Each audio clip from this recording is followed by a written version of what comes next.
12મા અધ્યાયનું મહાત્મ્ય ફળ. ભગવાન શંકર પાર્વતીજીને અને ભગવાન વિષ્ણુ લક્ષ્મીજીને કહે છે, અને હવે તમે ગીતાજીના 12મા અધ્યાયના મહાત્મ્ય વિશે સાંભળો.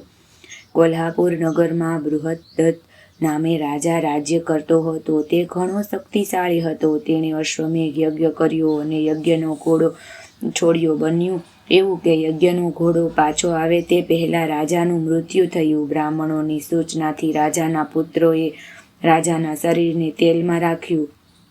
અશ્વમેઘ યજ્ઞનો ઘોડો બધે વિજય હાંસલ કરી પાછો ફર્યો, પણ કર્મ સંજોગે આ ઘોડો કોઈ ચોરી ગયું. આથી રાજ્યમાં હાહાકાર થઈ ગયો. આ રાજાના પુત્રે પોતાની કુળદેવીના મંદિરે જઈ પ્રાર્થના કરી, હે માતા, મારો અને મારા પિતાનો આ ધર્મ સંકટમાંથી ઉદ્ધાર કરો. આથી માતાજીએ જણાવ્યું કે મારા મંદિરની બહાર દ્વાર પાસે જે બ્રાહ્મણ બેઠો છે તે તપસ્વી છે. તે તમારો ઘોડો મંગાવી આપશે અને તમારું કામ પૂર્ણ થશે.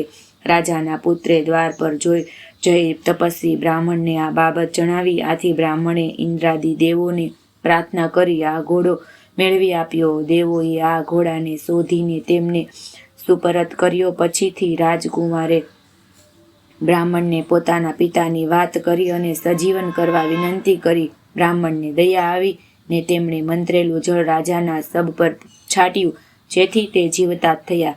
રાજા સજીવન થતાં તેણે તરત જ બ્રાહ્મણને હાથ જોડીને પ્રણામ કર્યા અને તેમની અદ્ભુત શક્તિ માટે ગુણગાન ગાવા લાગ્યો. આથી બ્રાહ્મણે કહ્યું કે આ અદ્ભુત શક્તિનું કારણ છે ગીતાજીના 12મા અધ્યાયનો પ્રતાપ. હું દરરોજ તેના પાઠ કરું છું, તેથી મને આ શક્તિ પ્રાપ્ત થઈ છે. પછીથી રાજા બૃહદ્રથે યજ્ઞનું કાર્ય પૂર્ણ કર્યું અને જ્યાં સુધી જીવતો રહ્યો ત્યાં સુધી તે દરરોજ ગીતાજીના 12મા અધ્યાયનો પાઠ કરવા લાગ્યો. આ પુણ્ય બળે તે વૈકુંઠ લોકમાં પામ્યો. શ્રી કૃષ્ણ અર્પણમસ્તુ.